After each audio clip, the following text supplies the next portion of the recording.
بالنسبة لمجال الارتقاء بجودة التربية والتكوين، ولكون تطوير المناهج والبرامج الدراسية يشكل إحدى ركائز الارتقاء بالمدرسة المغربية، فقد تم إيلاء هذا المجال أهمية قصوى، وذلك من خلال مراجعة وتنقيح المنهاج الدراسي للغة العربية واللغة الأمازيغية واللغة الفرنسية والمواد العلمية بالسلك الابتدائي وبرمته، حيث عرف الموسم الدراسي 2021 استكمال مراجعة المنهاج الدراسي للسنتين الأخيرتين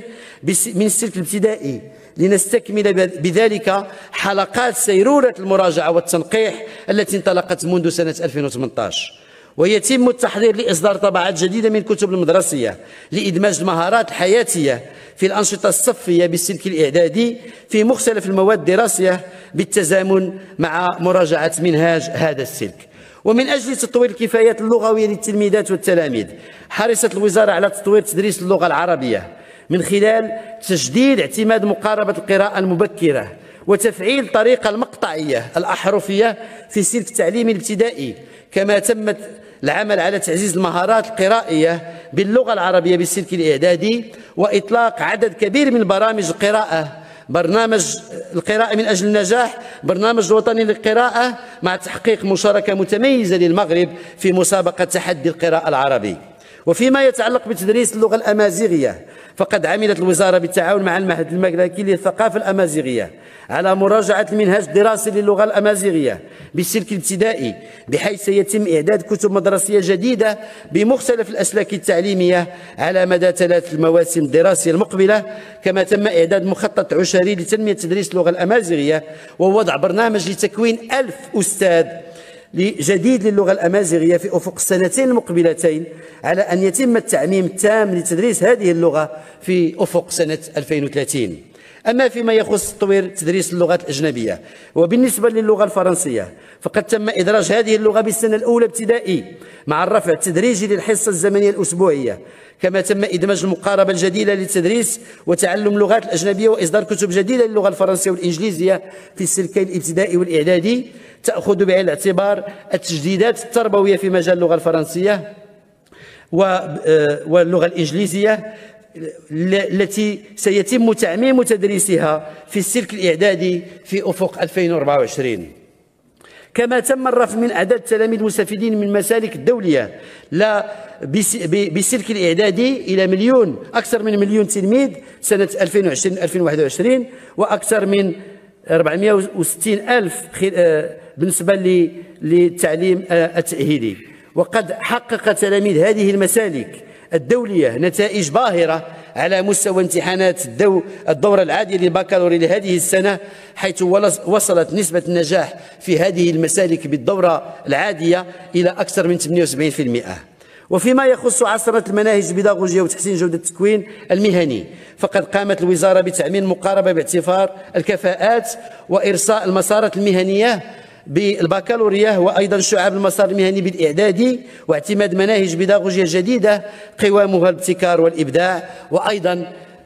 ضخ اللغات الأجنبية والمهارات الذاتية التي يحتاجها المتدرب لضمان انخراط ناجح في سوق العمل. وعلى مستوى تحسين قابلية التشغيل للعاملين في القطاع الغير مهيكل أو الباحثين عن العمل، فقد تم تخصيص تكوينات تلائم مؤهلات هذه الشريحة من المواطنين وتساعدهم على الإدماج المهني، وذلك عبر توفير برامج مخصصة تروم تعزيز المؤهلات التقنية واللغوية والمهارات الحياتية، خاصة عبر التصديق على مكتسبات التجربة المهنية. أما على مستوى منظومة التعليم العالي، فقد تم توطيد الإصلاح البيداغوجي، وذلك من خلال إطلاق الورش الوطني الخاص بنظام البكالوريوس، وذلك بغية الحد من الهدر الجامعي وملائمة التكوينات مع متطلبات سوق الشغل، والرفع من الكفايات والمعرفية والذاتية للطلبة وتيسير ولوجهم واندماجهم في سوق الشغل. وسيتم الشروع في تنزيل هذا النظام في الدخول الجامعي المقبل بصفة تدريجية وتجريبية، على أن يتم تعميمه في الدخول الجامعي 2022-2023. وأيضا تم استكمال إصلاح التكوينات في الطب والصيدلة وطب الأسنان، ولا سيما إصلاح السلك الثالث. ومن أجل مراجعة جذرية وعميقة ومنتظمة للمنهاج وفق آليات مؤسسات ومقاربات علمية، تم إعداد مشروع مرسوم بإحداث اللجنة الدائمة للتجديد والملائمة المستمرين للمناهج والبرامج والتكوينات وعرضه على مسطرة المصادقة. السيد الرئيس محترم، سيدات والسادة المستشارين، لقد أعادت جائحة كورونا طرح مسألة التعليم الرقمي كآلية ناجعة من بين آلية التدريس والتعلم تكمل وتغني التعليم الحضوري. وهنا لا بد من استحضار تاريخ 16 مارس 2020 حين تم تعليق الدراسة الحضورية لأول مرة في تاريخ بلادنا، وتم تعويضها بالتعليم عن بعد من أجل ضمان هذه الاستمرارية البيداغوجية. وقد شكلت هذه الأزمة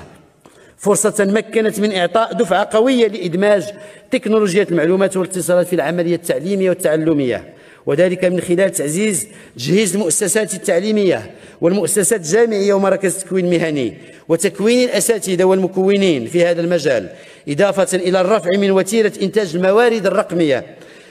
وخلق استوديوهات مجهزة لهذا الغرض بالأكاديمية الجهوية وبالجامعات، مع توسيع شبكة الربط بالإنترنت العالي الصبيب وتطوير المنصات التربوية، وذلك في أفق إرساء المدرسة والجامعة الرقمية. وسعيا منها لمأسسة التعليم عن بعد، فقد عملت الوزارة على إعداد مشروع مرسوم بهذا الصدد سيتم عرضه على مجلس حكومي قصد المصادقة في قرب الآجال. أما في مجال الرياضة المدرسية لا بد من التذكير بداية بأنه كان لبلادنا لأول مرة شرف تنظيم الألعاب المدرسية الرياضية جيمنازياد 2018، والتي عرفت مشاركة 20 بلد، حيث حصلت بلادنا لأول مرة في تاريخ هذه المنافسة على المرتبة الثانية بعد أوكرانيا بفضل حصولها على 88 ميدالية، منها 37 ذهبية مع تحطيم 5 أرقام قياسية. أما فيما يخص الارتقاء بتدبير المسارات المهنية للنساء ورجال التعليم، ولأن الفاعلين التربويين يشكلون العمود الفقري لمنظومة التربية والتكوين، ومن أجل الرفع من أدائهم فقد عملت الوزارة على إرساء نظام جديد لتكوين الأساس لأساتذة التعليم الابتدائي والثانوي يقوم على هندسة ومضامين تكوينية ملائمة تمتد على مدى 5 سنوات، من بينها 3 سنوات في إطار الإجازة في التربية وسنة للتأهيل داخل المراكز الجهوية لمهن التربية والتكوين، فيما يتم تخصيص السنة الخامسة للتدريب داخل المؤسسات التعليمية. وبغاية مهننة وظيفة قيادة المؤسسة التعليمية فقد تم إرساء سلك التكوين لأطر الإدارة التربوية، وكذا بالنسبة لأطر الدعم الإداري والتربوي والاجتماعي، وهو ما سيسمح بتحسين العديد من وظائف المدرسة، وخاصة تلك المتعلقة بالدعم النفسي والاجتماعي والصحي للتلاميذ. ولضمان التنمية المهنية للموارد البشرية وفق معايير الجودة، فقد تم إرساء استراتيجية وطنية للتكوين المستمر بموجب مقرر وزاري مع إقرار المصاحبة والتكوين عبر الممارسة كآلية من بين الآليات التكوينية المعتمدة، إلى جانب تطوير منظومة التكوين عن بعد وتوسيع قاعدة المستفيدين منها.